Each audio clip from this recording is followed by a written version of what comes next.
Assalamualaikum warahmatullahi wabarakatuh. Hai teman-teman, perkenalkan nama saya Lulu Lutfia Ningrum. Saya mahasiswa dari Universitas Singapura Bangsa Karawang, jurusan Pendidikan Bahasa dan Sastra Indonesia kelas 2B. Saya adalah perwakilan dari kelompok 7. Kali ini saya akan membacakan profil salah satu penyair Indonesia, yakni Sapardi Djoko Darmono. Nama lengkapnya adalah Profesor Dr. Sapardi Djoko Darmono. Ia lahir di Kampung Baturono di Solo pada tanggal 20 Maret 1940. Profesor Dr. Sapardi Djoko Darmono adalah seorang pujangga Indonesia yang terkemuka. Ia dikenal lewat berbagai puisi-puisinya yang menggunakan kata-kata sederhana sehingga beberapa di antaranya sangat populer. Sapardi adalah anak sulung dari pasangan Sadioko dan Sarparia. Sadioko adalah abdi dalam di Keraton Kesultanan, mengikuti jejak kakeknya. Berdasarkan kalender Jawa, ia lahir pada bulan Sapar. Hal itu menyebabkan orang tuanya memberi nama ia Sapardi. Menurut kepercayaan orang Jawa, orang yang lahir di bulan Sapar kelak akan menjadi sosok yang pemberani dan tangguh dalam keyakinan. Awal karir menulis Sapardi dimulai dari bangku sekolah. Saat masih duduk di sekolah menengah, karya-karyanya sudah sering dimuat di majalah. Kesukaannya menulis semakin berkembang ketika ia kuliah di Fakultas Sastra dan Kebudayaan di Universitas Gadjah Mada. Dari kemampuannya di bidang seni, mulai dari menari, bermain gitar, bermain drama, dan sastrawan, tampaknya bidang sastralah yang paling menonjol dimilikinya. Pria yang dijuluki sajak-sajak SDD ini tidak hanya menulis puisi, namun juga cerita pendek. Ia juga menerjemahkan berbagai karya penulis asing, esai, sejumlah artikel di surat kabar, termasuk kolom sepak bola. Sapardi juga sedikit menguasai permainan wayang karena kakeknya selain menjadi abdi dalam adalah sebagai pedalang. Penyair yang namanya tersohor di luar dan di dalam negeri ini juga pernah mengajar di Fakultas Ilmu Budaya Universitas Indonesia. Ia juga pernah menjadi dekan di sana dan juga menjadi guru besar serta menjadi redaktur pada masalah Horizon, Basis, dan Kalam. Namun kini ia telah pensiun. Hal lain juga yang membuat jasanya besar adalah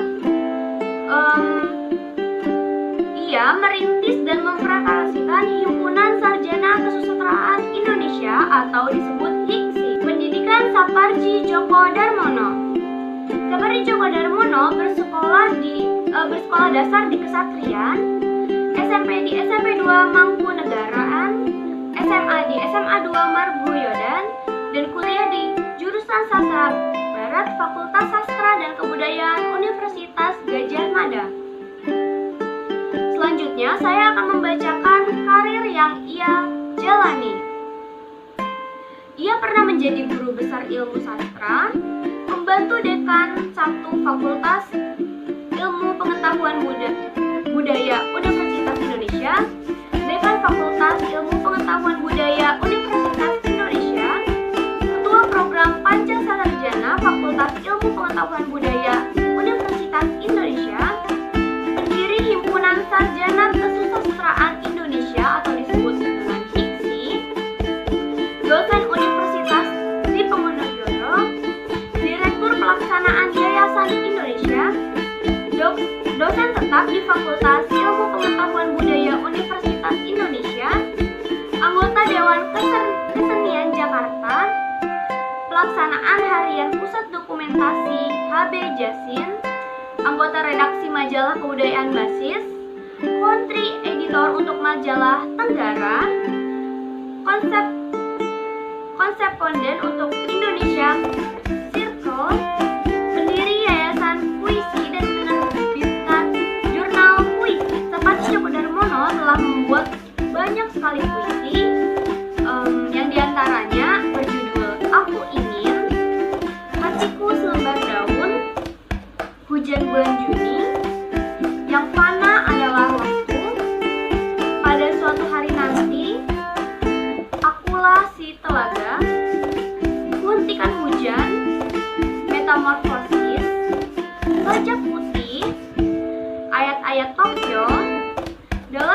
buku, ruang tunggu, di restoran, kepada istriku, atas kemerdekaan, dan masih banyak lagi. Kali ini saya akan membacakan beberapa puisi dari Sapardi Djoko Darmono.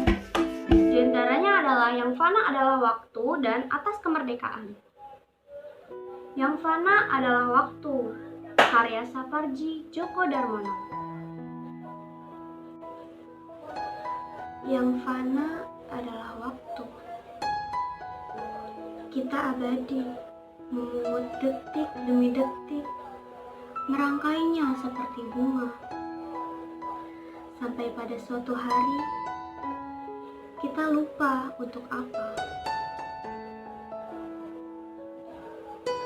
Yang fana adalah waktu, bukan? Tanyamu. Kita abadi. 1978. Dan Atas Kemerdekaan, karya Sapardi Djoko Darmono. Kita berkata, jadilah, dan kemerdekaan pun jadi bagai laut di atasnya. Langit dan badai tak henti-henti di tepi cakrawala terjerat juga akhirnya. Kita kemudian adalah sibuk menghasut rahasia angka-angka sebelum hari yang ketujuh tiba. Sebelum kita ciptakan pula Firdaus dari segenap mimpi kita, sementara seekor ular melilit pohon itu. Inilah kemerdekaan itu, nikmatilah. Terima kasih.